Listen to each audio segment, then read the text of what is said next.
Jesus Christ. The levels that this show is stooping to tonight.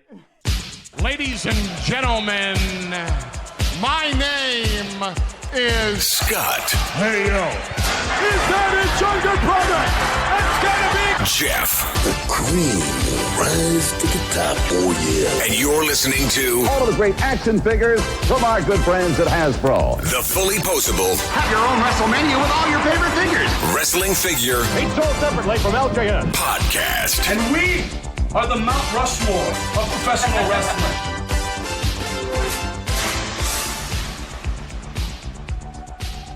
Hey, welcome to episode 270 of the Fullyposeable Wrestling Figure Podcast, the longest running episodic wrestling figure podcast going today. My name is Jeff. Sitting alongside next to me is my real life brother, not storyline brother, Scott. Scott, say hello. Hello. Scott, what's going on, man? Well, first off, Peach Mango Bang running through me this week, powering me through the show. But first and foremost, I want to throw out a huge thank you to the great, the amazing, the incredible, the man with an April 1st birthday, Dobro, for sending me a birthday gift. I just got it last night. Dude, would you like to guess what Dobro got me for my birthday? Okay, it's something you like, right? Something I love, actually. Two somethings that I love. Are they beads? I know you love those. Just don't pull them out too fast. No, I'm talking about beads like that hang from ceilings and stuff like that. Oh, like doorway beads. Yeah. What did you think? No. You son of a... No, Dobro knows me better than that I would not want beads for my doorway, Jeff. So you are incorrect. It is not beads of any type. I was so close. Oh, so close. Yes. You'll know when I tell you you were so close. Are you done guessing or would you like to keep going? Pretty much done guessing. 2 homage shirts, Jeff. The first one, Kevin and Chili, NBA Jam style. Whoa. The second one, Gorilla and Bobby, NBA Jam style. Oh, dude, are you serious? Yes, I could not believe it. And here's the kicker. He was updating me. He's like, okay, it's shipping to you. You should have it today. Keep an eye out for it. Went out to the mailbox. Sure enough, it was there. Came in the house, opened it up, and it was inside of a plastic bag. And the one facing up to me when I opened the package was Gorilla and Bobby. And I'm like, dude, this is incredible. Like, he totally listens to the show. Like, I've talked about that shirt so many times. Right. And I was so happy. I get upstairs. I go to open up the bag. I flip it over. And on the other side of the bag is the Kevin and Chili shirt. It was a 2-for-1, and I had no idea. There were 2 shirts in the bags, and I didn't even realize it until I went to open it up. And just a huge thank you to Dobro for that one. Amazing. It was the perfect gift. Dobro, thank you. And again, as we said last week, April 1st is Dobro's birthday. Everybody, social media, flood him with all of the birthday love. All the floods. All of the floods, all of the birthday love. Please, April 1st, Dobro. So have you tried on the homage shirts? No, not yet. I'm really weird with new shirts. I gotta wash them first. Same with me. I don't know why. I know. I'm that same way. It's got to be it's got to be something in the Portuguese blood. Yeah, maybe. And I'm not a clean freak by any stretch, but it's just something about any new clothing, socks, shirts, sweatpants, pants, whatever, in the wash immediately. And I'm gonna do that with the homage shirts before I throw them on. So Sunday is laundry day all day. And so next week, for sure, I'll be rocking the homage threads, but can't wait to try it on. It looks super comfy. I love the look of the shirt. And Jeff, we have a code. We do. You can use that code FPP20 at checkout to get 20% off your order over at homage.com. And I actually just got my Heart Foundation NBA Jam style shirt. Very nice. Dude, it's so comfortable. It is like legit one of the most comfortable shirts I've ever put on. That's awesome. It's up there with whatamaneuver.net, huh? Absolutely, it is. In fact, I was talking to Rad Chad today, and Rad Chad owns 6 homage shirts, and he goes with the schmediums. Ah, gotcha, yes. It makes his arms look bigger. It's like, do you even lift, bro? That type of thing. Right, accentuate the abs, accentuate the arms. I get it. Right. I'm just kidding. Rad Chad is actually yoked if you've ever looked at him, dude. No, that's what I'm saying. If I were to look like Rad Chad, I'd be rocking the schmedium too. But anyways, I got mine. I wore it. Oh, dude, it's so comfortable. Nice. So, Jeff, I do have a question for you. Yes. A, did you receive your stimmy? And B, did you do anything stupid with it? Answer to A, yes. Have I done something stupid with it? No. Wow. Really? Dude, I'm not going to do anything because, as I said last week, we're going to see that next spike. We've talked about it last week, but I'm not going to jump in on that because it's going to get ridiculous. And so I'm going to put my money elsewhere to things, maybe, who knows, upgrading the house or maybe buying workout equipment for the garage, or I don't know. But I'm not going to jump into the pool of going on eBay and buying a bunch of toys that are going to be ridiculously priced that might change in about a year and a half. Okay, got it. So you have money, but did nothing stupid with it. Correct. Good for you, dude. Good willpower. You're a better man than I. So to answer your question, no, but have you done anything stupid with it? Yeah, I did. Well, stupid is in the eye of the beholder, I guess. But I guess we'll jump into a little bit of toy spotting here. GBM hit me up on Sunday. He was like, hey, heard the show. Morning, how's it going? And I'm like, uh-oh, what happened? And he sent me a picture of the NECA Teenage Mutant Ninja Turtles 2-packs. He found them both, hooked me up with both of those. So huge thanks to GBM for hooking me up with the NECA Turtles. They cost about as much as your Mafex Michael Jordan, Jeff. I'll get into that in a second. Yes, brief spoilers. And another brief spoiler before we get into our toy news a little later. Mezco put out, and if you aren't familiar with Mezco puts out high-end, I guess for the lack of a better term, action figures. But there's so much more than that. If you've never seen Mezco before, just, I guess, think Hot Toys, but scaled down.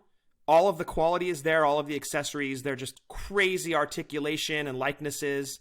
Well, Mezco put out their first G.I. Joe, and it's Destro. And he's going to be available first quarter of 2022. Pre-orders just went live this week. So because they're only going to be 1 or 2 a year, I had to jump in the pool and get that Mezco Destro. So that purchase has been made. And I'm not one to spread financial advice to people.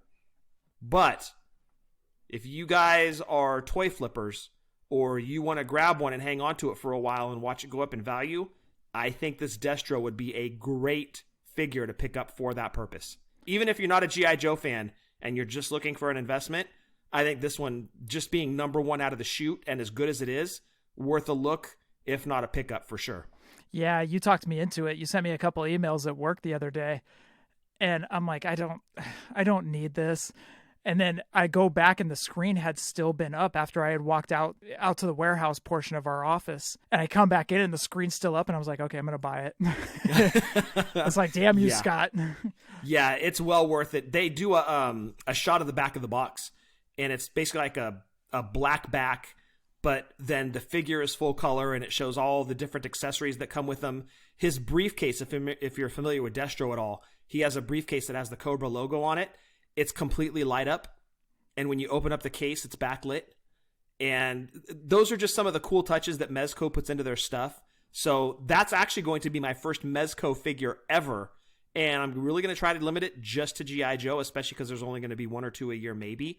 But just because this is number one from them, I had to jump on. That figure is so good. So to kind of answer your question from my original question, yes, I got the stimmy. Yes, I did some stupid stuff. Okay, so I'll retract what I said. I guess I did do something stupid because I picked up the Destro when I would have never picked that up. So I guess I have used a little bit of the stimmy to pick up something dumb. My fault. Completely. Yeah, I'm a horrible influence. Me and my beads. That hang from your doorway, right? From the doorway, yes. Yeah. Nowhere else. Only slight discomfort. The back doorway.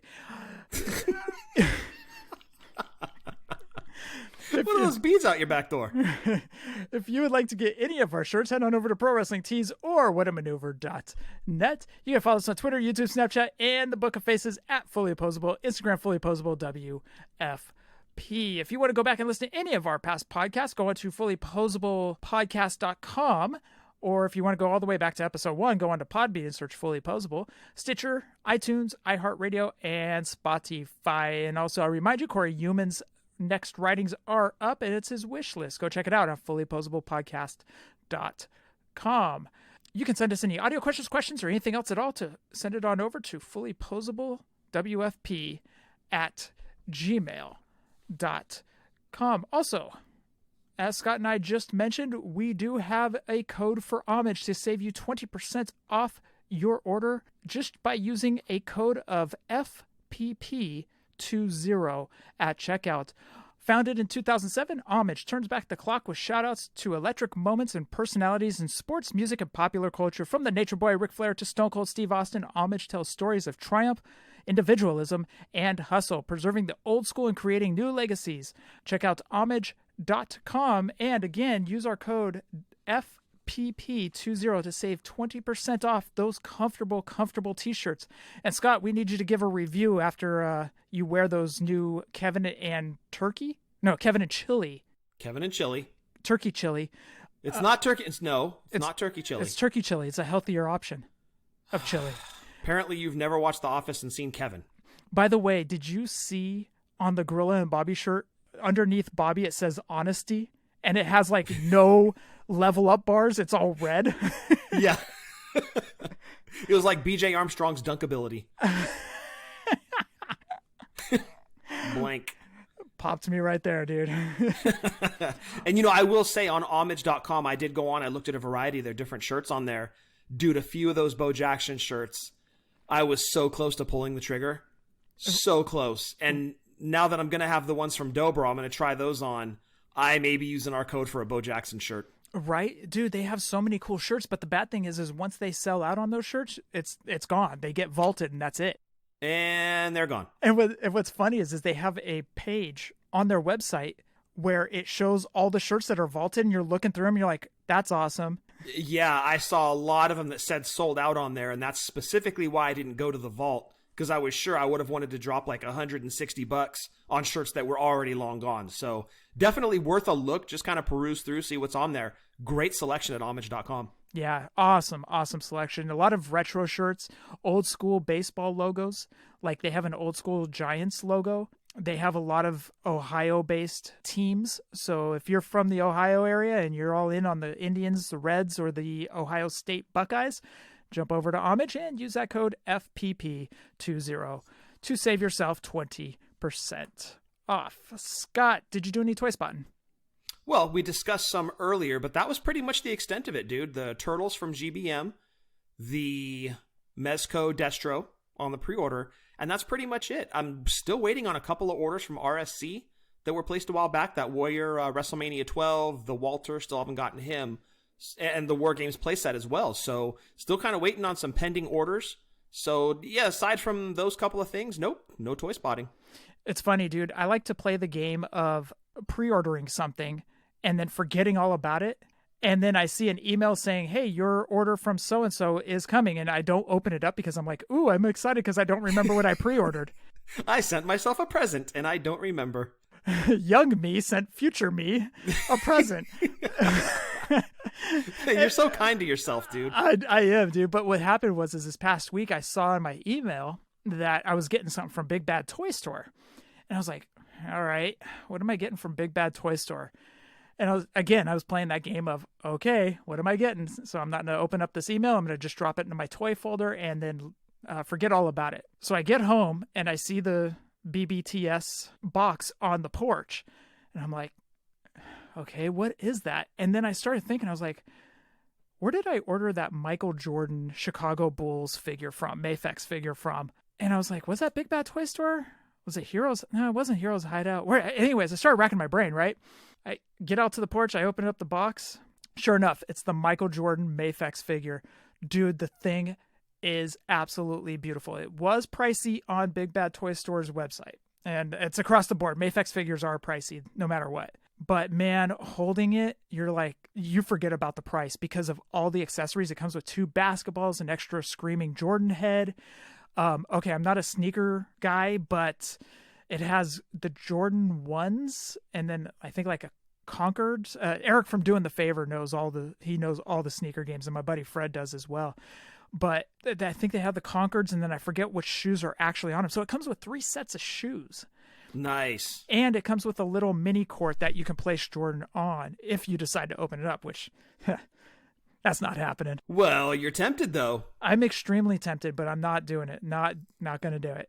Not gonna do it. Well, we'll see. We'll see. The more you look at it, dude, you may be like, okay, fine, I'll just pop them out and then maybe put them back in. But if you could get your hands on a rim and a backboard. You mean like the one that came with Shaquille O'Neal back in the starting lineup days? Yes, and let's not forget the starting lineup where you could mail away for the full set as well. The backboard, the rim, the post to hold it all up. And then I think there were 4 different figures. And I unfortunately did not order the Jordan. I ordered the Patrick Ewing because I didn't have a Patrick Ewing in my 1988 starting lineup collection, but I did have Jordan. So I was a dummy and ordered Ewing instead. No offense to Patrick Ewing. He was amazing, but should have got Jordan. But with your quote that the figure was pricey, is it worth it? And would you buy it again? If you were a big Jordan fan and have the extra stimmy money laying around and it doesn't go to any bills or like house payment or anything for the kids, I would say jump on it. But it all comes down to how much you have left over from those Biden bucks.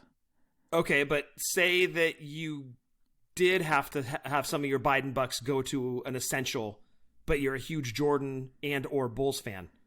What do? You spending the money? Yeah, spending the money. Okay. He is the GOAT. He is the GOAT. Yeah, oh, dude, hands down he is. I don't want to have this debate, though. LeBron or Jordan. I don't want to have this debate. But it's not a debate. It's very simple. Thank you. I agree. Nobody's ever been as good at their job as Jordan was at basketball. He's the greatest worker ever. Even over Bobby Heenan? Yes, even over Bobby Heenan. Nobody's ever been better at their job than Michael Jordan. All the way from the common man, all the way up to Michael Jordan. Nobody's ever been as good at their job. So the other day, I also met up with my buddy Norm over at Hayward Target. And Norm actually brought the Okada figure. And dude, holding the Okada figure, I'm so happy I pre-ordered these. I can't wait to get them. Eventually, one day I'll get them from Super 7, right? We'll see. It's been 84 years. You know what? I think Biden said that we can all enjoy 4th of July this year. And ironically, I think that's when Super 7 said we can be expecting our New Japan figures. All right. July 4th. Celebrate with loved ones and get your Super 7 figures. There you go. Yes. See, this 4th of July is going to be great, man. It is. And I'm waiting for the email that, oh, sorry, we meant Labor Day. Just kidding. But other places got it before we did. Go team. So you're happy with them then? Because honestly, I'm reading 50-50 on them. And again, I don't have it personally, but you've held it in hand. You're happy with it. But I'm reading a lot of 50-50, dude. And it seems like a lot of the knocks, primarily because everybody got Okada, that's the one everybody's talking about. But honestly, it's 50-50. People either love them or they strongly dislike them. There doesn't seem to be a middle ground where they're like, it was just okay. It's very polarizing. And it's going to be very, very interesting to see how Series 2 and 3 do overall. I think you're going to be happy when you receive yours. Oh, I'm sure I will be. I know what I'm expecting from Super 7. I've seen the pictures. So if they're close to the pictures, I'll be happy as well. But like we've been talking about, dude, that leash is awfully short. They don't have the same leeway that AEW/Jazzwares had with Series 1 through 3 because they're only charging $20 a figure. Super 7's at $50 a figure. You're not given that same leeway to say, oh, it's fine. Put out 3 series at $50 a figure, 4 figures every series. Yeah, that's no problem. We'll continue to buy them. Mm-hmm. That's way more expensive. So it's one of those things. You guys got to get it together, and we'll see. But again, I don't have it in hand, so I can't make a final judgment. But everything I've been reading is very, very polarizing. It's 50-50. By the way, I should probably say I was just joking. Super 7 didn't say that our figures would come 4th of July. That was a joke. No, Biden said that. Oh. Biden addressed the Super 7 controversy. He's like, what the hell are those guys doing over there? Jesus Christ. Yeah, here's your stimmy money, and Super 7, get it together. We're going to have herd immunity before these things hit our doorsteps, dude. Yeah, exactly. Enjoy your Super 7 figures and microchips from the shots. And go community. Before we jump into the news, I told Scott this yesterday, but if you guys have a Roku, in the Roku channel, there is a New Japan show each week that you guys can watch. And they're showing old stuff from 2020, but this is the week you guys need to watch. There is a match between Ryu Lee, aka Dragon Lee, and Takahashi. Now, Scott, you saw them face off in San Francisco. Yes. Wait till you see this match. I don't know how it could top that one. To be honest, I have not watched it yet. I did watch WrestleMania 19 and 20 today, but I couldn't take time to watch one NJPW match. I'm very embarrassed. I let you down. I apologize. I'm used to it. I find it hard to believe that those two guys could top what they did in San Francisco because Takahashi broke his neck in that match. How do you top that? Does he break his neck again? No. Thank God. Thank God. No. Just go and watch it. I can't. There's something I want to tell you, but legit, this is one of my favorite matches from 2020, and unfortunately, it wasn't talked about. But once you watch it, you're just going to be like, holy shit. Okay. I'm expecting an email from you either tomorrow at work or a text message over the weekend going, dude, I just watched that match. Holy shit. Well, so chances are good because I'm recording Drunk Wrestling History tomorrow night. Oh. So there's a strong chance that I'm not going to watch it until probably Sunday. Okay. Yeah, I'm going to put the adjustable base into zero gravity, chill in bed, and watch that match. That'll be Sunday, dude. I promise. I'll watch it Sunday. Or Okay. I'll watch it by Sunday. Okay. Yeah. As I said, I have a tough time deciding which was my favorite match last year. The Young Bucks versus Omega and Hangman or Takahashi versus Ryu Lee from New Japan. So, and plus you can go back and watch all the shows that they've already put up. I think they've put up like 5 or 6 episodes. So, and they're not long. Oh, nice. Do we have to register to Peacock? No, you don't have to register. If you have a Roku, so you could just watch it on Roku. Wonderful. So it's not going through Peacock at all. No, I'm actually enjoying the Peacock app, actually. Really? I am, dude. Celeste and I love the Young Rock show. Okay, so you're not using it for WWE as of yet. No, I'm still using the network. I'm going back and watching old stuff. I told you this earlier, but I'm going back and kind of doing a chronological order of when I started watching wrestling. So Right now I just passed WrestleMania 2, and as of today, March 18th, I just started the very first primetime wrestling show. Okay, gotcha. Can't wait to watch that Jack Haas match. Oh, can't wait. Super stoked.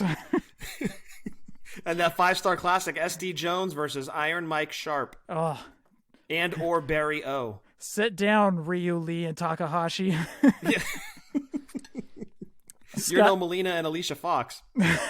Scott, we have a little bit of news. What do you say we jump into it?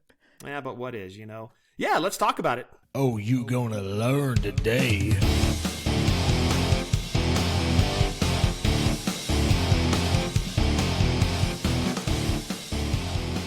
Scott, what you got for other news? Well, Jeff, stop me if you've heard this one. But a horse walks into a bar. Oh, why the long face? Very good. So, Toys R Us, the brand, has been sold. Yes, I know. Shocker. So we know that Toys R Us still operates outside of North America, but a company called WHP Global, not to be confused with Prestige Worldwide, but WHP Global has purchased Toys R Us, and there is a strong possibility, almost a guarantee, that North American stores are going to start popping up. So, what that means in the near future, hopefully the near future, hopefully not too far off, Toys R Us's will be a thing again in North America because, Jeff, they are seeing the demand for toys. They're seeing the numbers. They're seeing the sales. This is exactly what we discussed last week, that somebody needs to come in and start selling toys outside of Target, Walmart, and some of the major online retailers. And boom, the following week, here's news that the Toys R Us name sold. And I'm not saying anybody listened to the show and did that. This was all in the works. But this is exactly what we discussed last week. And I couldn't be happier. I absolutely could not be happier. They need to start jumping on the ball and start arranging some exclusives with these bigger toy companies where we're all complaining, looking in your direction, Target, about the way you handle your online exclusives, your retail exclusives, all of that garbage that we've been so frustrated about the last year or two. here comes Toys R Us knocking on the door, and they're going to kick it in, and they're going to not necessarily right the ship, but I think things are going to get better with another major retailer coming along. So, I don't know when it's going to happen, but Toys R Us has been sold, has been purchased, and there are plans to open up big Toys R Us stores again. So, good news. Absolutely good news, Jeff. So we should add that when you say North America, you mean the United States. Correct. Yes. There are stores in Canada. Yes, there are stores in Canada, yes. Okay, but within the United States, they are planning to open stores. Yes, I should have clarified that. Within the United States, because we don't have Toys R Us anymore. This is why we can't have nice things. We ruin everything. But we're going to be given a second, well, third, technically, chance with Toys R Us. All I need to hear now is somebody legitimately purchasing the KB Toys name. And they're going to open up KB Toys again. Now you're talking Big Four, dude. And this is not Megadeth, Metallica, Anthrax, Slayer. This is Target, Walmart, KB, and Toys R Us Big Four. So, you give me KB Toys, now we're talking. Anthrax with John Bush, right? How dare you, sir? Not that Belladonna crap. Okay. Security! Dude, this is what we're talking about. We need more places to sell toys. And it's funny, too, because I was just over by the Hayward Toys R Us, and I took a picture, and I posted it to Twitter, and I said, hey, anybody know when this place is opening up? I've been outside for a little bit. One more year, dude. I know, right? Like, they don't even need to do anything. They move right in. The sign's already up. Dude, the one in Dublin is still up. So yes. Stores are already in there. Do they really need that big of space, though? Why not? I mean, they don't need to sell all the stuff that they did before. I believe it was Tim I was having this conversation with, that they don't need to sell, like, the Power Wheels and the clothes, because Babies R Us can be its own brand. But, like, some of that big, like, even books, you know, they can sell the books at Babies R Us. Leave Toys R Us just to the toys. Lose the Power Wheels, lose the Build-A-Houses and all that other stuff. Just stick to toys. Even, you know what? They could get rid of video games too. Because physical media, video games, a lot of stuff is just downloaded now. Maybe lose the video game department, or just have a super scaled down model and just stick to toys. Stick to your bread and butter. It's in the name. Maybe that's the way to go. I'm no expert, but, you know, I was talking to Tim about it, and that's kind of what both of us discussed. So, fingers crossed, the relaunch is going to be very successful. And with the popularity of toys, the rise of nostalgia, I think they're in a good, solid position to do really, really well. I would say keep the video games. I mean, talk to people who couldn't find a PS5 last Christmas. Hardware's fine. If you want to sell the hardware, that's fine. But have a super scaled down selection of games. Especially when you're basically competing with online. And then GameStop is still out there. Best Buy is still out there. Target, Walmart sell video games. What's the point? Sell the hardware, that's fine, but maybe not so much on the video games. Cameron Grimes knows all about GameStop right now. Yes, he does. He's a wealthy man because of them. What you got for other toy news? Other toy news, Jeff. Hasbro Pulse is hosting a virtual event for all of their lines on April 9th at 11 a.m. Eastern. Just so you don't have to do math in your head, Jeff, that's 8 a.m. our time. Hey. I know all about time changes thanks to WCW NWA back in the day. 6:05, 3:05. Yep, that's how I knew. Although I never knew about Central Time and Mountain Time, I just thought there was just East Coast Time and West Coast Time. There's only two. That's what I thought, dude. That's funny. Eddie Martin knows years based off of WrestleMania. That's actually a good way to remember him. It really is. We're such marks. Right. Hasbro announced new Transformers Beast Wars figures available for pre-order now. Well, at last check, they were still available. They're going to be released on August 1st. You can pre-order them now, or you could. I don't know if they're still out there. The 4 figures are Megatron, Optimus Primal, Cheetor, and Rat Trap, and all will have the styling and packaging straight out of 1996. So you 90s kids, go get your Beast Wars figures. And, Jeff, we talked about Mezco with their first G.I. Joe figure out of the chute. Destro is up for pre-order now. I got mine at bbts.com. Destro is $100 if you get him at BBTS. Non-refundable deposit of $10.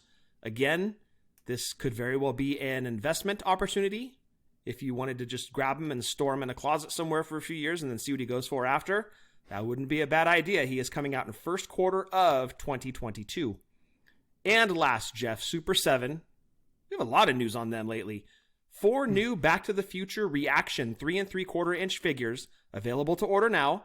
They'll actually be on a ship in 2022. And you might get them by 4th of July, 2023. So you don't watch Walking Dead, Jeff, but there's this one part in Walking Dead where Negan beats a couple of dudes to death with a bat. Okay. You're Negan, and Super 7 is Dude. I'm sorry, I'm a little bitter. You're clubbing them with a barbed wire bat on the show. Bitter. Very. First figure in the set, available to order now, Marty in the yellow radiation suit. Marty in his orange vest, or as was called a life preserver in the first film, with a skateboard. Doc Brown in his white overcoat with Einstein the dog. And 50s Doc Brown with the mind-reading contraption that he was wearing when he first met Marty in the first film. And that rounds out the 4 Back to the Future reaction figures available now to order at Super 7. Scott, jumping over to WWE news. Well, WWE Mattel, I should say. The latest Ultimate Edition pictures were shown, and first one was Ric Flair. Pink robe. He does come with a hand with the 4 fingers up to represent the 4 horsemen. World title, and he has an extra wooing head. Perfect. That is one awesome looking figure, dude. If you are an MOC collector, it's going to look fantastic next to the Charlotte. Good point. Good point. The other one in that is Stone Cold Steve Austin. He'll have the heavyweight title with the blue strap. And I don't know if you guys remember that, but when they introduced that big, man, which belt was that? It was like 1998, I think. It was a big... I believe it was 98, yeah. Yeah, it was that big circular belt. But when they first introduced it to Austin, it had a light blue strap on it. Did I just say strap on? Whoa. I was going to let it die, but carry on. Austin 316 shirt, Stone Cold hat, comes with 3 heads and a microphone and a gold chain that comes on Austin in the package, but it doesn't look good. I wish they would remove that gold chain. Actually, Brandon pointed it out, and I looked at it a little bit closer, and I was like, yeah, Brandon's right. It doesn't need to be there. If it was just an extra accessory in the package, that's fine, but that's okay. It's just a small little thing. I will actually be purchasing both of these, despite me having so many Stone Cold figures going back to Jack's days. This is a fantastic Stone Cold figure, and it's gotten me to put down the $29.99, $30, whatever, for this figure. So it's funny that you mentioned that, Jeff, because we've talked about that a lot, where we're like, we've even talked about it in nostalgia segments, where I believe we referred to a Kofi Kingston figure as a quote-unquote throwaway, or maybe it was an Xavier Woods, I don't remember. But we referred to him as a throwaway because there have been so many dating back to Jax. So when you come across a name like Stone Cold Steve Austin, yes, we've gotten a crap ton of Stone Cold Steve Austin figures. What is it about this one that jumps out that makes you want to purchase another Stone Cold figure? Because I agree with you. It's I love the figure. It's wonderful. It's beautiful. Mattel just knocked it out of the park on both of these. You're absolutely right about that. But what is it about the Stone Cold that makes you want to drop $30 to have another one in your collection? The blue strap on. Oh, I mean the heavyweight title with the blue strap on. The beads. No, I think it just looks great. The 3 heads. I love the different heads that come with the figure. I mean, I'm not opening it up, but I still appreciate looking at the different head sculpts that they put in with Elite figures or Ultimate Edition figures. The Austin 316 shirt looks cool. I love the accessories. I just like it. I know it's just black trunks, black boots, knee pads, Stone Cold figure, but it's the accessories that really put it over the top. It looks good. You could tell there was a little bit more love put into it. I just think it looks good, and I'm going to plop down the $30 for it. Okay, so because they really dressed it up as an Ultimate Edition, you're going to purchase this one, but you did not purchase the Royal Rumble figure. Correct. Well, I never even saw that Royal Rumble series out here. The only one I ever saw was Umaga, and the card was beat to shit. So if you had seen Stone Cold, you would have bought it? No, I still wouldn't have bought it. Okay, see, I wouldn't have either. And for the same reason that you mentioned, we've had so many Stone Cold figures. I'm just wondering, because I'm kind of in the same boat. I'm thinking about pre-ordering it as well. I would probably get the Flair before the Austin if I had to pick one over the other. But you're right. The dressing up of an Ultimate Edition figure, all of the accessories, the different heads, That's a lot of work that they put into the figure. And I agree with you. That makes it worth the $30. Even though you have 20, 30 Stone Colds in your collection, this one definitely would stand out. So I agree with you. Now, I do want to go back to the Ric Flair. The Ric Flair looks fantastic. That may be one of the best Ultimate Edition figures they've done to date. Just the both heads, the robe. It just screams late 80s Ric Flair. He has the purple knee pads that are really pulled down around the boots. I love that Ric Flair so much, dude. That might be the greatest Ric Flair figure ever made. Even more so than the one with the suit that was part of the Build-A-Figure? That one was really good, but I think so, dude. Okay, I agree with you. It is a badass looking Ric Flair, and I'm actually tempted to get that one strictly for the purpose of displaying him with the Four Horsemen set, even though I don't have J.J. Dillon. But that Flair, I think, is way better than the one that came with the Four Horsemen set, so I'm really tempted on that one. You know what? I'm just looking at our show notes, and I spelled Rick, R-I-C-K, instead of... I wasn't going to say anything. Oh, man. You must be so embarrassed, though. I just need to delete my Twitter right now. Yeah, wipe it out. Wipe it out, because here comes the hate messages. Show's done. Yeah. Nobody would even know, dude, if I put R-I-C-K on the show notes. I know. You're all about full disclosure. Good for you. You're a very honest man, Jeff. I am, to a fault. Scott, next, they did show a bunch of reveals on Saturday, and it was kind of underwhelming. Yeah, it fell a little flat, right? Yeah, I would say so. So here's what was shown last Saturday. WWE top picks. Next 4 are Roman Reigns. He'll have the Wreck Everyone t-shirt, vest, extra head. Rey Mysterio will come with a t-shirt. Drew McIntyre will come with the heavyweight title. And John Cena in his Thugonomics gear, Word Life t-shirt, Word Life Nux, chain, and a Word Life hat. I'm actually very tempted on that figure, Jeff. Do you know why? Because you love that version of Cena. Not only that, I own that shirt. Do you still own that? Yeah, I still wear that. I actually wore the I think I got it right around WrestleMania 29. Oh, wait, WrestleMania 29? Yes. The Word Life, dude, that wasn't that shirt back in like 2000? No, it was a re-release. Oh, it was a re-release. Oh, okay. Yes, I didn't get it when it first came out, and then I started wearing those styles of shirts. It's like they call it a raglan. It's a 3 3/4 sleeve. So it's a white base shirt with the black sleeves on it, 3 3/4. And I started wearing those shirts a lot when they re-released that one. And I got it. I wore it to WrestleMania 29. I think it was the first time I had worn it. And I wear it all the time now. All the time. So I saw that figure and I was like, I might need to get that one. Hold on. 2002's calling. Let me answer it. That wasn't from 2002. It wasn't? You clown. That was like 06, dude. Oh, no, that wasn't 06. That was like 03. The old school WW logo? No, that was not 03. The Word Life era, wasn't it? It was like 03, 04. That shirt came out in 03 or 04? I think so, dude. Oh my goodness, am I getting old? Well, they re-released it in like 09. 09, 2010, 2011, somewhere in there. And I wore it to 29. Hold on, 2002's calling back. Will you stop? Get out of here. Forget I ever mentioned anything about the figure. Just move on to the next one. Jeez. So we usually don't talk basics on here, but I did pull the variants for Basic 119. It's a Lacey Evans variant. She'll be in the blue and yellow.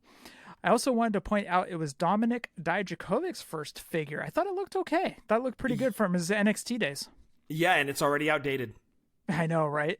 Yeah, now he's, Teabag or something like that in Retribution, whatever his name is.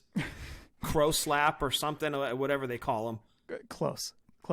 Crapjack. I don't know what his name is. I also pulled Basic 120. Now, this one was weird. I don't know if you caught this one, Scott. Edge. Oh, yeah, unfortunately I did. In a Get Grit shirt. I don't know if that's his new shirt. I haven't been on WWE Shop in a while. Wait, that wasn't the chest tattoo that said Get Grit? The Scott Steiner chest tattoo? Yeah. At first glance, I thought it was just his flesh, and they gave him a weird chest tattoo. I'm like, what in the hell Edge figure is that? It's basic. They can play around with that a little bit. Yeah, but the skin tone and the shirt color shouldn't be that close. It's like Ultimate Warrior's bodysuit at SummerSlam 92. Yes, exactly, but much more off-putting. A bald Shawn Michaels. Oh, boy. Dude, okay, I know what they were going for, but they made that dome way too large. It's like his new era hat is like 9 3/4 or something. Oh my goodness. Is that the Shawn Michaels figure we really needed in our lives? Really? Bald Shawn Michaels? It's pretty scary, dude. This is the best 2021 can do for us now? Is a bald Shawn Michaels basic? As I said, it's a basic. They can play around a little bit. Stop it, Mattel. Don't do any more bald Shawn Michaels, please. If you're going to do that, at least put a hat on the poor man.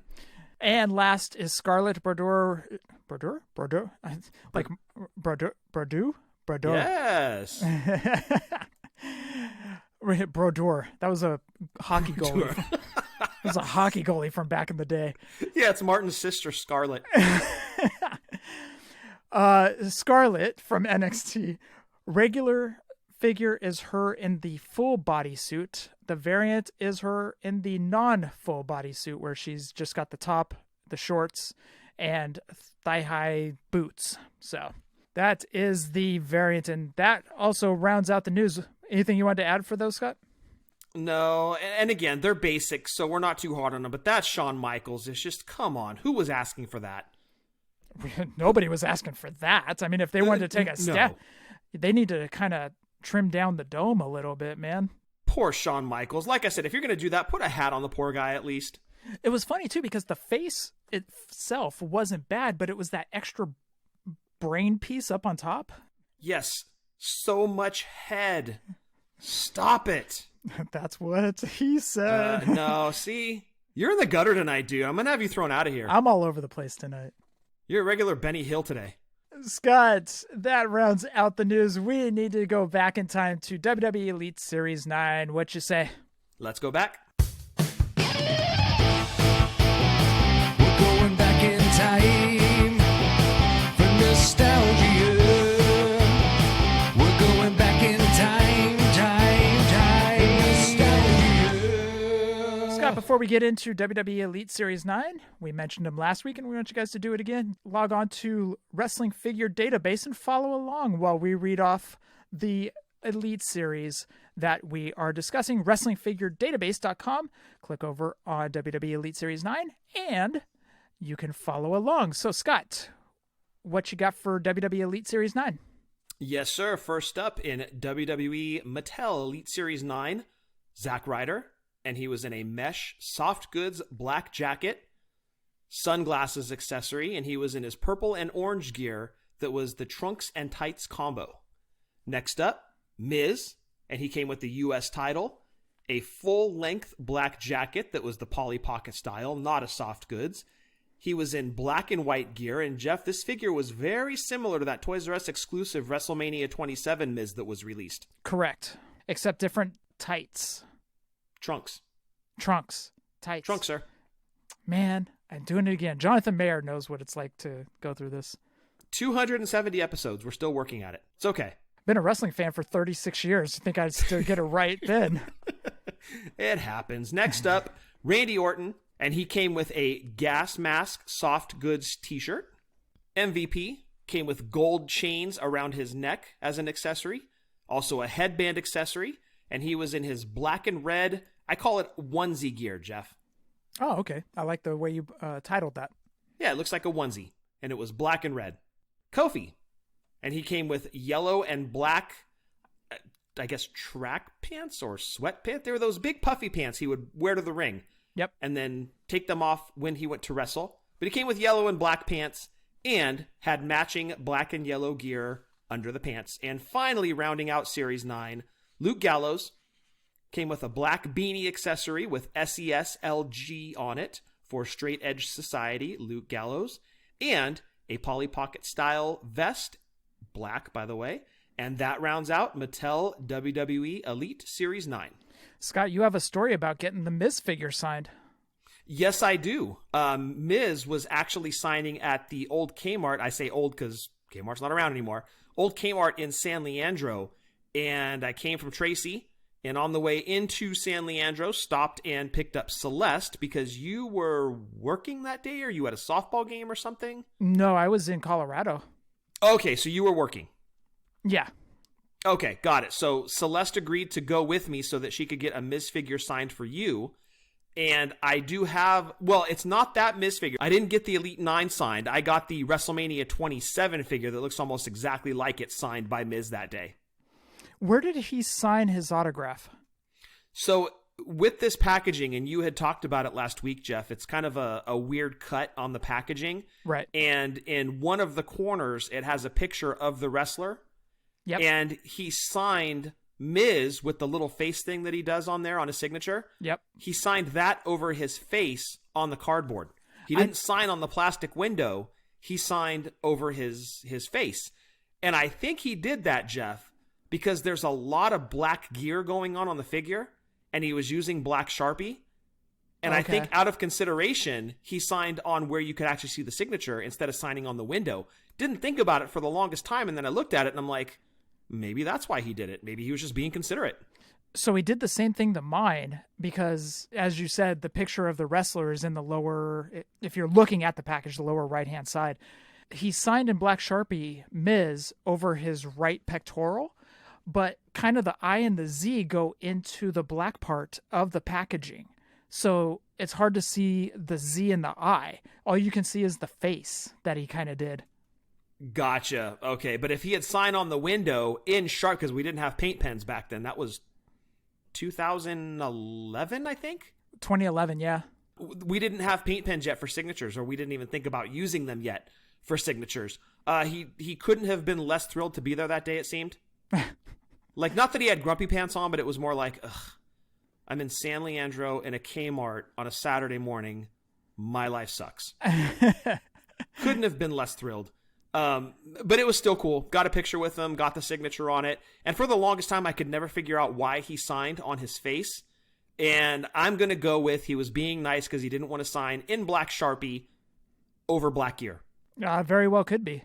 Yeah, we'll see. I don't know. Maybe one of these days I'll meet him again and have an uncomfortable conversation like I did with Sting. Mark. Yeah, that's my thing. That's what I do. I apologize to everyone. I forgot to pull the eBay listings. That was my fault. I will bring that back next week. Favorite figure out of this one? I'm going to go to Luke Gallows. I thought it looked really good. I'm with you on that. I love that Gallows figure. I had actually forgotten about that one until we went back to do the research on it. And I'm like, wow. Like, I bet that figure looks great next to that SES Punk that came out. Yeah. The Randy Orton, it seemed like his body was really thin. I can't explain it. It just looked like he was really thin. The Miz is cool with the U.S. title, the way he's dressed up. I think it looks cool. And it's a solid sculpt job on that one, too. Yeah, exactly. So it's a good series. Series 9 is a pretty good series. Luke Gallows being the best figure. Yeah, I agree with you. I love the Miz figure. The MVP is outstanding, but it's on par with the earlier MVP that had come out. But the standout for me definitely is the Gallows figure. Absolutely. Scott, that rounds out WWE Elite Series 9. It is now time to jump into the listener segment. What do you say we jump into them? Let's go talk to him. And I just want to hear from my people. Tell me, can I hear from my people? I just want to hear from my people. And I just want to listen to the listeners. Scott, the first audio comes in from my buddy Norm. Let's see what Norm's got to say. Hi, Scott and Jeff. It's your buddy Norm from the Bay Area. I hope you and your families are doing well. Jeff, it was so good to see you last Sunday for a mini Fig Life meetup, the Bay Area edition. I truly enjoyed our conversation about life, Buffalo Bills, and of course, action figures. Hopefully we can get a Buffalo Bills edition Fig Life meetup in the fall with GBM and Nova. It would be good to revisit home, get some good pizza, wings, and catch a Buffalo Bills game. I just wanted to chime in on the New Japan Pro Wrestling Series 3 action figures. Here are the 4 figures that I would personally want. So we got the announcement recently of Jay Wright. I'm super excited about this figure. He is on my top 3 favorite wrestlers list.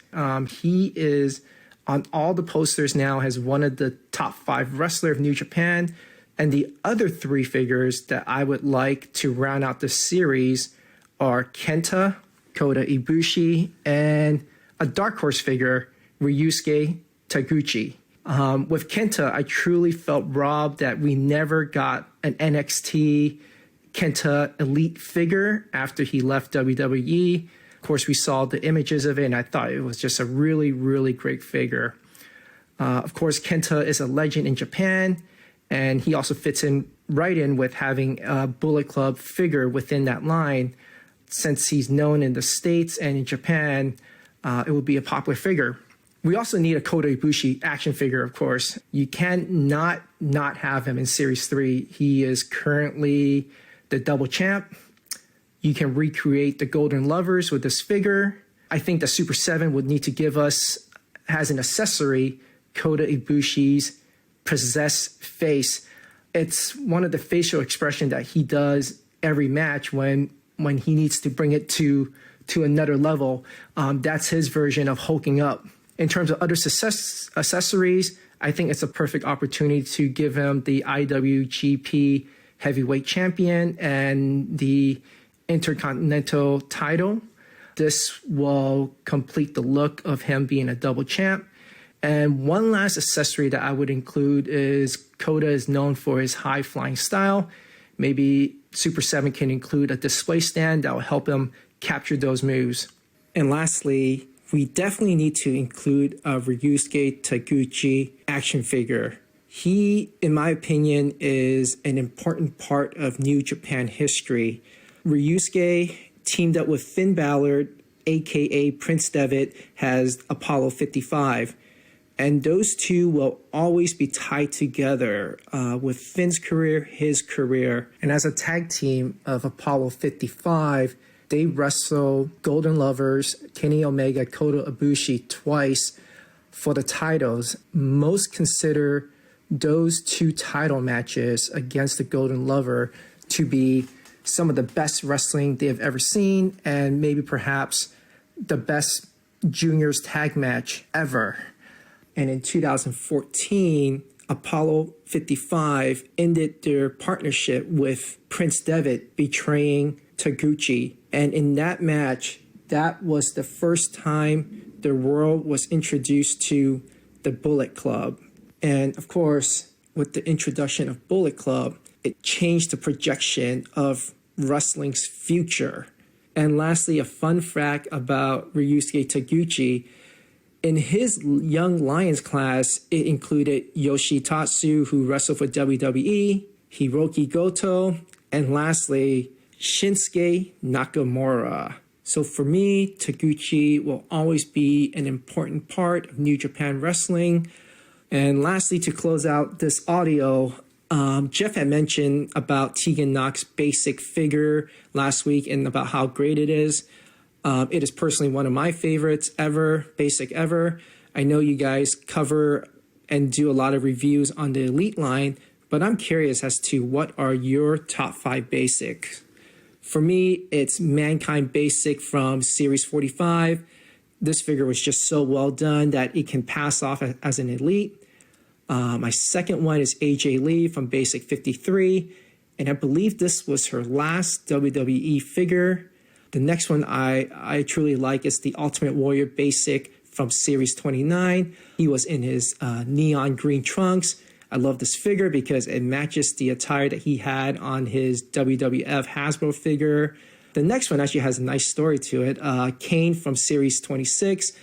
This one has somewhat of a sentimental value to me. It was the time that I had just moved to Buffalo, and this is the figure that really rekindled my love for collecting. And you know, I still have that figure today. So I do cherish that figure a lot for just getting me back into collecting. And of course, lastly, Tegan Nox. I thought this figure was just done so well. You know, you have her green highlights on her hair. They got every tattoo that she has, and even the one that's covered behind her hair. She got the 2 knee braces that she has on, and I just overall thought it was a great facial scan. So yeah, definitely would like to hear what are your top 5s. That's it for now. I look forward to seeing you both in the near and safe future. Let's definitely mark our calendar for the San Jose Toy Show. Have a great one, guys. Take care. Bye-bye. Thank you, Norm, for sending that in. That is a hell of an idea on Taguchi. I didn't even think of Taguchi. The other thing that we have to think of is would this person move? Would someone drop $45 on this person? In Japan, people would probably drop $45 on Taguchi. In the States, I don't foresee that happening.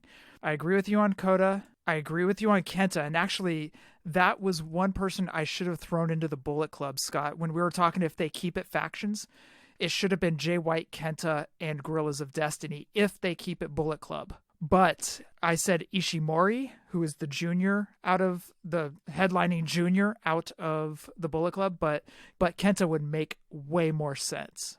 Especially like Norm mentioned, they never made an elite of him. So that would be amazing. But if they separate it and go away from factions, then Jay White, Kota Ibushi, I actually agree with him on Kenta. We never got that Kenta elite. So I agree with him on Kenta. Yeah. And man, one more. I want to say Tama Tonga because Tama's, like he was talking about Taguchi, Tama Tonga has such a history in New Japan. Not as much as Taguchi, but... What about Dragon Lee? Dragon Lee only shows up like every once in a while. I mean, yeah, he was their junior champion for a little bit, but he's more Ring of Honor. He's not New Japan. Okay, gotcha. Oh, man. Kota, Jay White, Kenta. Jeff Cobb? Jeff Cobb would be a good one to throw in there, especially now that he's within the faction with Will Ospreay. Yeah. That would be a good one. I wouldn't hate that at all. The more I was thinking about the Juice Robinson one, I kind of dug it. But again, it's that selling point. Who are you going to put the $45 down for? Right, exactly. That's the big thing. You're going to be paying almost $50 for a person. Right. But I love Norm giving us a history lesson about Taguchi. I thought that was great. And hey, can we agree that anytime we get a question from Norm, it becomes like Norm at Cheers? Like, Norm! He's probably tired of hearing that. How could you ever be tired of that? It's a celebration of his name. Well, how many people called us cartoon when we were younger? Well, you pop them in the mouth one time, they don't do that anymore. Now, moving along to his next question, top 5 favorite basics of all time. I was writing mine down while Norm's question was going, so I'll go first, Scott. Okay. My first favorite is, in no particular order, because I was just doing this on the fly, Hulk Hogan in the t-shirt series that was at Walmart back in the day. Oh, that is a good figure, yes. Number 2, the Roddy Piper t-shirt series that I got you back in 2015, right before he passed. Still up on the wall. I love that figure. And good brother Deontay sent that over to me. Very nice. Such a good dude. Oh, dude. How great is that guy? No, I love Deontay. Yeah. Third on my list, the Bret Hart SummerSlam. The only Bret Hart face scan that they've actually captured. Next up, we talked about this one earlier, Ric Flair in the suit. Okay, that's one of mine, spoiler. And next up again, I actually had a tough time between Sting in the green tights, which is one of the best basics ever made, and Ricky Steamboat, where he was in the white. Oh, both are solid. I'm doing a 5A and 5B. Screw it. Okay. Very good. So mine is Basic 98 Ultimate Warrior, which I have proclaimed to be the best basic of all time. Which one was it? He was in the yellow. Oh, that's right. That is a good basic. Good call. Yes, that is the best basic of all time. Second is the Ric Flair in the suit. Third is the Finn Balor that came with the NXT ring at Target, where he was in the black and white paint. Good call. Next would be the Sting in the green tights. And last would be the Natalya, was that 56 or 59, where she was in the black jacket? Don't ask me. I don't remember which one it was, but it was the Natalya. She was in the black outfit. Outstanding basic of her, and that would be my top 5. Dude, don't even ask me about basic numbers. I only know about... I only know the Warrior one because it was the best basic of all time, so I had 98 memorized. I don't want to look over that Tegan Knox. That Tegan Knox is really good. I thought they captured her really, really well, so I do agree with Norm. Unfortunately, it didn't capture my top 5 because being the old school kids that we are and going back to seeing Hogan in the t-shirt, the Hulk rules, I love that figure, the Piper, the Bret, Flair, anyways, so on and so forth. But that Tegan Knox is really good, so I don't want to look that over. Yeah, it's outstanding. Love that figure. Thank you, Norm, for sending in your first audio question. Scott, next question comes in from Justin Summers. Hello, Scott and Jeff. This is once again Justin Summers from Wrestling Cheers with my weekly listener question. I just got home from work, and in between work and home, I kind of went on a little fig hunt. Close to my work, there's a Walmart, and close to my home, there's a Target. The Walmart that's close to my work is actually okay. They seem to have more stuff than the Walmart that I frequent for my groceries. So I went in there, wanted to see what they had. Nothing much. So then I go to my Target. Walk in there. They got some things. Like one thing I'm in the hunt for, and I don't want to pay anything above retail, and that includes shipping, so I'd rather find it in person for the price point that it is. And that is the Ring Cart Macho Man. I kind of have a little Macho Man collection going, and I think that would be a nice addition. I think it would look really great next to my figure of the year, Slim Jim Macho Man. And I don't care how low any jabroni rates that. But anyway, the only one they have is Andre, so I was like, yeah, okay, it's kind of cool, but not as good as Macho. The selections of figures were okay too. Still had a Bobby Heenan sitting there. And I was like, and I looked around everything else, like the NECA section and all those collectibles, and I checked some other figure aisles. But I went back there to just kind of like look, maybe there was a Macho hiding. Because one of my friends does work there. He is a wrestling fan, and I see him being the kind of person that would do that. Didn't find it. Before I leave the aisle, I turn to my left to exit, and boom, there is a WrestleMania Series end cap display. And all the figures were there except for one. And oddly enough, the one missing was one of the ones I was looking for, and that's Shawn Michaels. Other than that, I counted them all up. There was 3 of every figure except for HBK. So my choices were one with crooked glasses, which I put back, or this other one, which I thought was fine, and I walked away. And then I looked as someone who is a min-on card collector. There was kind of a hole in the front of the package. I turned around, went back, and I said I would rather have one that is in a package that is mint with the glasses kind of off, rather than one with a hole in it. So that was my big pickup of today. But I'm not here to talk about that. I just want to share my excitement because I'm fresh off the toy spotting, the fig hunt. I'm really happy on that one. But this weekend, or today that this is coming out, I'm going to be making a trip down to Lexington, Kentucky to go to Toy Vomit, which for me is a 5-hour drive, but that 5-hour drive isn't just to go to a toy store. No, it is also to have a meet and greet with Danhausen. Now, I've met Danhausen many times. He's been in AIW in Cleveland, just a whole hell of a bunch, and I've got to watch his transition into the character that we see today. But me and 2 of my friends are making the 5-hour trip down there, getting our pictures with Danhausen, getting something signed. I think I'm going to get my Micro Brawler signed. There's nothing else that I really want of his signed. I have a bunch of 8x10s already signed by him. So I think I'm going with the Micro Brawler. And while I'm there, I'm planning on looking through all of their figures and picking up a bunch that I'm missing. And that's going to lead to my question this week. And it's actually wrestling figure related. One of the series that I have decided that I'm going to start collecting, and I started this over the summer, and that is the Stomp series. I have all of Series 1. I have Owen and Stone Cold from Series 2 and Sable from Series 3. My question to you guys, and this is a question that I want to get other people's opinion on because I wasn't really following along as much to collecting and everything, especially during the Jack series. I'm more of a recent, newer collector.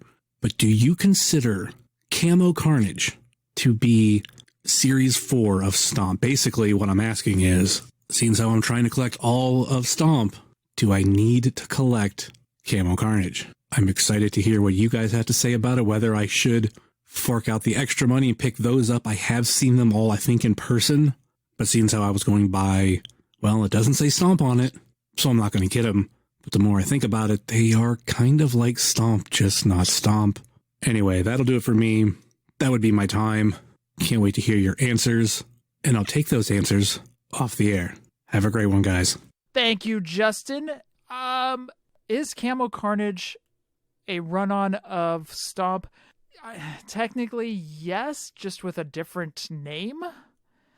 Camo Carnage was a line that came out, and it didn't last long. They had a couple Steve Austins, if I'm not mistaken. They also had an X-Pac with a Billy Club, and like all of DX, I think. I think so, dude. Stomp We all remember that. It was basically them in army gear. Or I remember you were all stoked to get the Ahmed Johnson. You son of a... You were a big Ahmed Johnson fan. Okay, I was, but let's be perfectly clear. I was not a big fan of the Stomp line. Yeah, but you had to have the Ahmed Johnson. Ugh. Oh, boy. Yeah, that... 100% honesty, I did not care for the Stomp series at all. And those were easy passes for me, but I'll be perfectly honest as well with Jax was releasing a ton of product. Like late 90s, early 2000s, there were so many series that came and went. It was a blur. Obviously, I remember Stomp because it was so much different from the main lines that were coming out, like their Bone Crunchers or the Slammers, the 2-packs of Too Tough, what have you. But Stomp definitely stood apart, but I barely remember Series 1 of Stomp, and I barely remembered Camo Carnage at all. Full disclosure, I had to go look up pictures because I didn't really remember these coming out. They were all passes for me because, as we've talked about on the show, like the gimmicky lines we tend to stay away from. The Slammer series overall, I would have veered away from had they not made Patriot and Brian Pillman. So for me, the gimmicky ones have always been a pass. I know you're kind of the same way, Jeff. That said, I think I did have a couple of the Stomp figures. I had none of the Camo Carnage. But to answer your question, Justin, going back and looking at them, if it quacks like a duck and it walks like a duck and it looks like a duck, it's a duck. Those Camo Carnage are Stomp figures through and through. It may not say Stomp on the package, but that's like a first cousin, if anything, without saying Stomp on it. So if I were a completist and I had a bunch of the Stomp figures, I would be adding the Camo Carnage to the collection. It's funny, you mentioned the Brian Pillman figure. That was the one Stomp figure I had to have because it was Pillman. I loved Pillman from his WCW days all the way up into his WWF days. I loved Pillman, and I didn't care that it was a Stomp figure. I had to have it. Yeah, and like I said, too, with the Slammers, like I would have completely stayed away, but they made a Taka, they made a Pillman, they made a Patriot, so I had to have them. And they were the first introductions, I believe, into the line overall, and they came out in the Slammer series. I'm like, well, I have to buy them. I remember seeing them at KB Toys. I'm like, yeah, these are coming home. But I only had a couple of the Stomps. That was just way too over the top. But if it was a figure that you could have out of the package without all the gear on it, and it still looked like it belonged in your wrestling ring, I would buy it. But that said, I didn't own many of the Stomps at all, and overall was not a fan of that line. Justin, be safe driving down, meeting Danhausen. Oh, and an autograph on a Micro Brawler. Jeff, you have that, don't you? Yeah, it was with a person that is not a good person, so... We'll just leave that be. Oh, yes. Okay, but that aside, how does the autograph look on the Micro Brawler package? It actually looks really good. So what I did is I got a paint pen, and I had him sign up along the dark part where they kind of fold it over and staple the plastic. Okay. All that part. Anyways, I had him sign on there, and it actually looks really cool. Things happened with that person, and I put the Micro Brawler away. I just couldn't. Yeah. I can't even with him. Right. We won't say any names, but we can't even. Yeah, we can't even. So, Justin, be safe driving down there, and if you must, spay and neuter your animals. You guys and your spaying. And your neutering.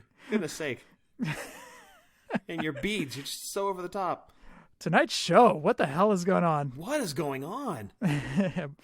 Scott, last question of the week comes in from Josh Thompson. Hey, Jeff and Scott, JT here, back with that weekly question. This week I wanted to ask you guys, what is your favorite type of pizza? Ooh. Oh, I'm rubbing my hands together. It's nitty gritty here. Fat boy cat's coming out.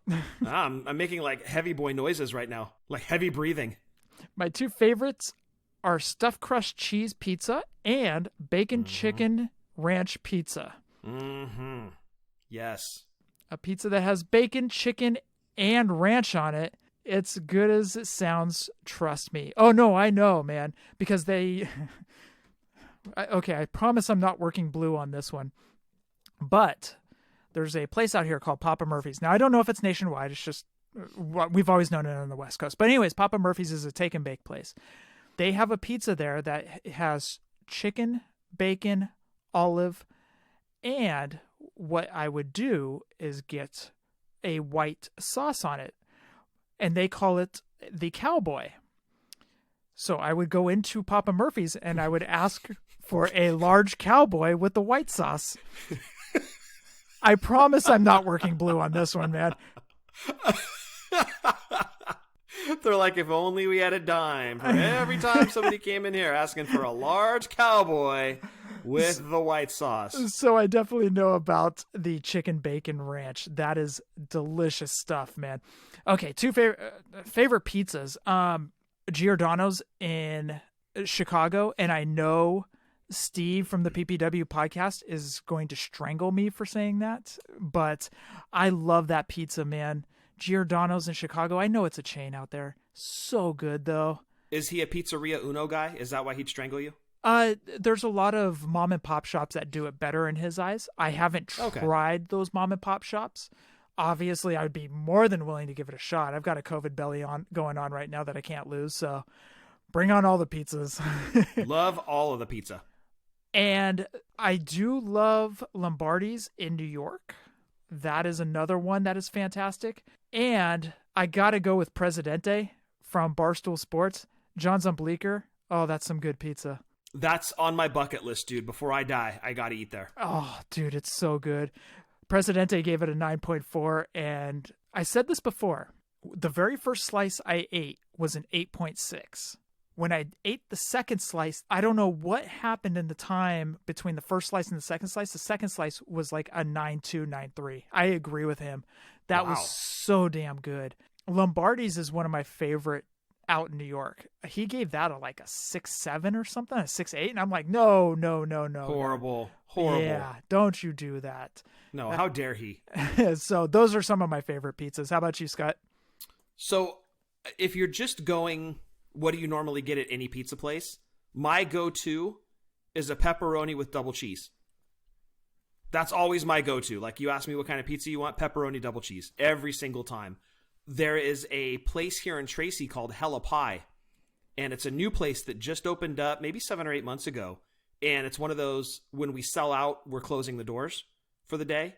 It's one of those types of places. And a lot of times, the normal closing time is like 7, and a lot of times they're closed by 5 because they sell pizzas like mad out here. You got to try them when you come out here sometime, dude. Okay. But they had a special a couple weeks back, and I think I told you about it. It was called a Bam Bam Bigelow. Yes. And it was pepperoni, sausage, and linguiça. And holy crap, was that good. Oh, my goodness. It's my new favorite spot in town. It used to be Mountain Mike's locally, but that's been trumped, and it is now Hella Pie. I'm going to echo what you said about Lombardi's in New York. Mm-hmm. Shannon and I went there, and we got I want to say it was like a half cheese, half pepper. No, we didn't even get pepperoni. We just got a cheese. And normally if she and I get a large, there's some going home.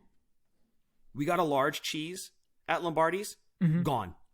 We ate the whole thing, dude. It was so good. Probably the best pizza I've ever had in my life. Shannon still talks about it, and it's the sauce. That's what made the pizza for us, was the sauce. It was so good. Chicago, we got pizza in the Hard Rock bar because Shannon and I were staying at the Hard Rock Hotel. You were at a hotel across the street. You, Shan, me, and your ex were drinking in the bar at the Hard Rock. And we asked the dude if there were any restaurants open, and he's like, you guys can order pizza straight to the bar here. And it was like the heavens opened, angels were singing, it was incredible. And I forget the name of the place that delivered it, but it was a double-decker pepperoni pizza. Yeah. Oh, wow. So I remember how good Giordano's was. I don't remember the name of the place that delivered that double-decker pepperoni pizza, but I remember how good that pizza was over how good Giordano's was. That was some of the best pizza I've ever had. And it wasn't your Chicago style. It was two basic pies basically slapped on top of each other. And it was awesome. Maybe it was because I was drunk. A few too many Captain and Cokes that night. But that is some of the best pizza I've ever had. And dude, literally my mouth is watering right now. Because you want Hella Pie? Dude, yeah. I want Hella Pie right now. Yeah, no, I'm totally craving a pizza. But yeah, you know, it's funny. Mexican food has always been my favorite. Mm-hmm. And I always joke that I could eat Mexican food, breakfast, lunch, and dinner. Mm-hmm. No problem. It seems like over the last couple of years, pizza has overtaken Mexican food. Like, Mexican food has been the ruler for years with me. But over the last couple of years, pizza's really climbing the charts. And I don't know if it's for sure, but pizza might be the number one now. No way. Dude, honestly, I think it is. Like, I have acquired such a love for pizza. Like, it's insane. Like, that place opened up here in Tracy. I'm like, I have to try them. Like, I had to. And when they had the Bam Bam Bigelow, I'm like, oh, that's it. Like, if they opened up a whole part of their menu, just wrestler names, and it's a special. It's only there for a week. And when it's gone, it's gone. But I'm going to make a suggestion to them. Add wrestler names to your pizza and do it once a week. I'll give you 52 names right now, and we'll just make pizzas after them. Dude, why don't you do that? Why don't you walk in and go, dude, I love your pizzas, but we need a Hogan or a Hulkin' Up. That'd be a hell of a pizza name. Yes. Yes, for sure. And a Macho Man. You got to have a Macho Man pizza. I'm thinking a Bundy, and that'll literally be every single topping in the joint goes on the pizza. I'm liking this. Yeah, you should call it the Savage. And just that's a good one. Yeah, Bundy. I don't know what you do. Or you could do the Animal and have it either A, after George the Animal Steel, or Road Warrior Animal. Oh, okay. I don't know. That's a hell of an idea right there. If I do George the Animal Steel, it's got to have pesto on it for the green tongue. Although a lot of people would argue pesto doesn't go on pizza. A lot of people would also argue white sauce does not belong on pizza. If you put white sauce or pesto on pizza, it's not really pizza anymore. It's something else entirely.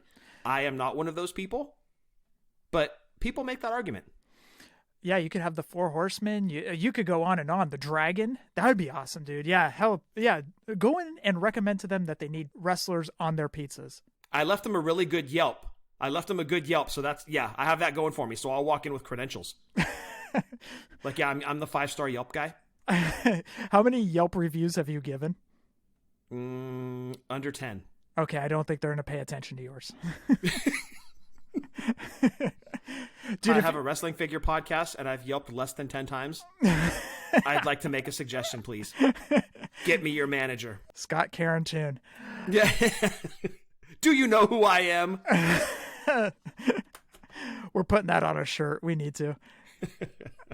Scott, that rounds out the show. I want everybody to check out Wrestling Figure Database and Wrestling Toy Tracker as well. We've talked about so many figures that are on Wrestling Toy Tracker tonight. I think we have. I'm just going to say that. Maybe lying. I don't care. We discussed Hasbro's. Yes. So I should say Norm discussed Hasbro's. But we want you to check the prices on LJN, Galoobs, Hasbro's, Just Toys Bendums, Retros, and Defining Moments over at WrestlingToyTracker.com. Scott, Eagle Moss. Yes, guys, if you have a pop culture or WWE fan in your life and you're looking for a gift for that certain someone, look no further than Eagle Moss. They have a ton of properties under their umbrella, from DC to Battlestar Galactica to Star Trek, and of course, to WWE. They have Legends, they have current roster. Check it out. You will not be disappointed. You will love their line of statues. Give Eagle Moss a follow on Twitter at HeroCollector_. Also, another thing for Eagle Moss, I've been seeing these ads on YouTube where you can build cars, like die-cast cars. They have the Ecto-1, the Ghostbusters Ecto-1. Okay. I've seen the James Bond, one of the James Bond's cars. Looks pretty cool. Oh, nice. There you go. Another reason to visit Eagle Moss. Absolutely. I am going to throw it back to the podcast buddies as well. And of course, I'm going to shout out Breaker and Bane's Power Hour. Also, Breaker does, you know it's fake, right? And Scott, you and I are going to be coming up on there pretty soon. Yes, we will. Also, check out Power Hour Pro Wrestling and check out your World Tag Team Champions, me and Scott. Scott and me. Scott and I. Proper Just English. Just the two of us. Just the two of us. You and I. So check out Breaker and Bane's Power Hour. You know it's fake, right? And on YouTube, Power Hour Pro Wrestling with their tag team champions. Also, want to shout out Eric and Barry. They did a fantastic job on their sports card episode with Ken Golden. Fantastic interview. I just listened to that the other day. Ken goes over cards of the 80s, signing Shaquille O'Neal. He just touches on a wide array of topics. Also, the cards that are going on today, he was saying that people are following trucks, Scott, that have cards on it. It's getting crazy out there right now. Insane. And then they're going straight to Target and lining up. Yep. 30 people deep, and then they get cards, and they get right back in line. Insane. Yeah. Who would have thought sports cards made a huge comeback? No. Who predicted that for 2021? But I do want you guys to go and listen to Doing the Favor. Each week they do a sports show and a wrestling show. So doingthefavor.com. Also, you can listen to their shows. Also, check out Steve and Eric over at the Positively Pro Wrestling podcast. Fun show each week that I must listen to the second it drops.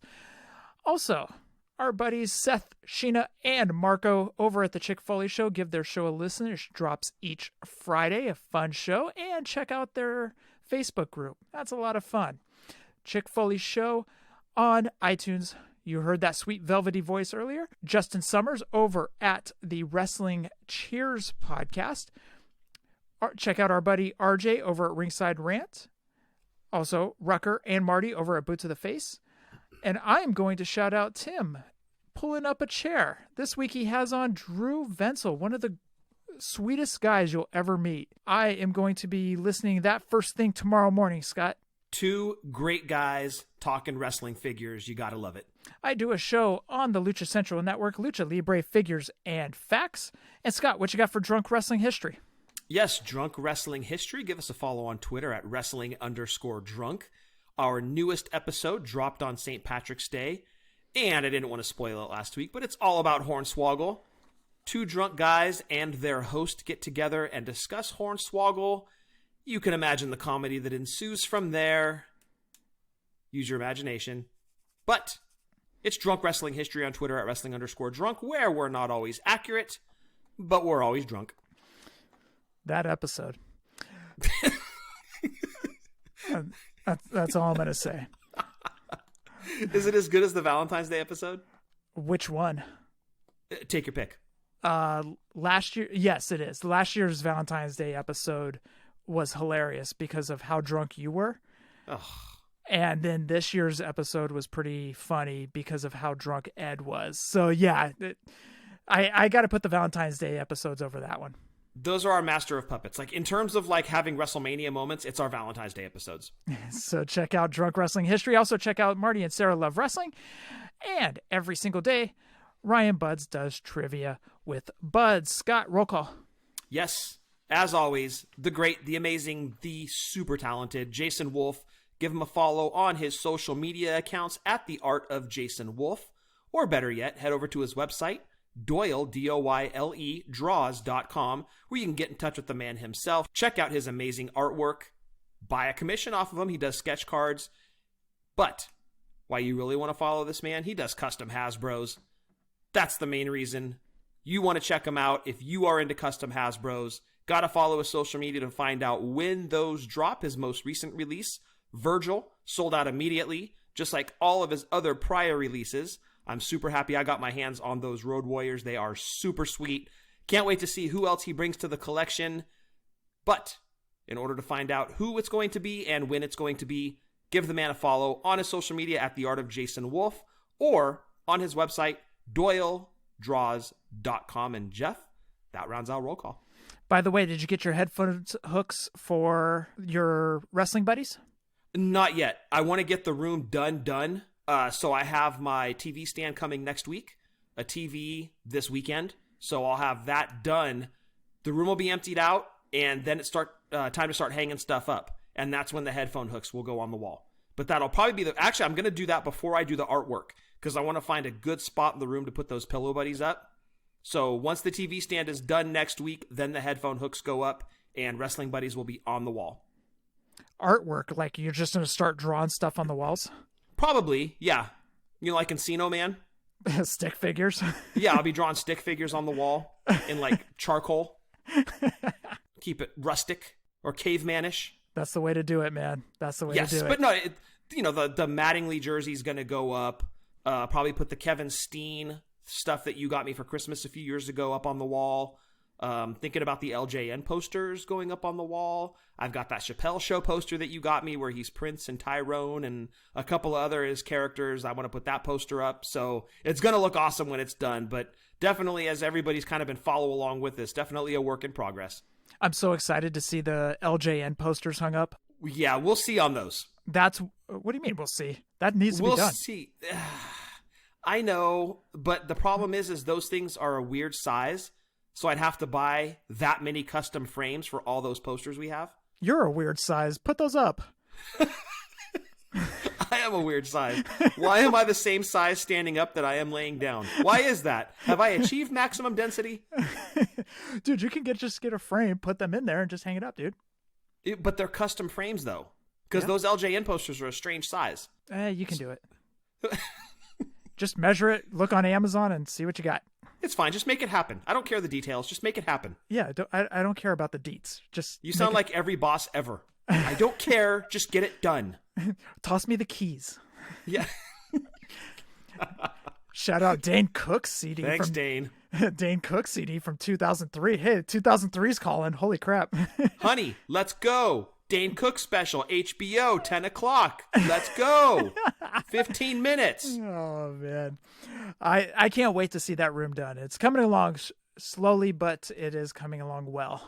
Yeah, now I got that stimmy money. Time to do some stupid stuff. I'm going to end the show right there. Scott, for episode 270, anything else? Stay 6 feet apart. Stay safe. Stay healthy. Fig License 2016. And happy toy hunting. I want to thank everybody for listening to episode 270, hashtag Fig Life. Adios.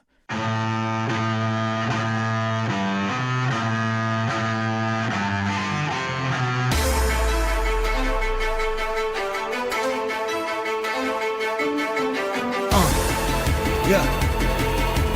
Fullyposeable. Let's go.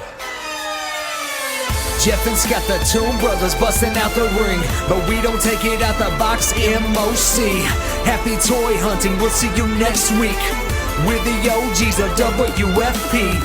Fullyposeable, thank you all for listening. It ain't no storyline, real life siblings. So everybody go and do your toy spotting. Hashtag Fig Life, adios from the Kings.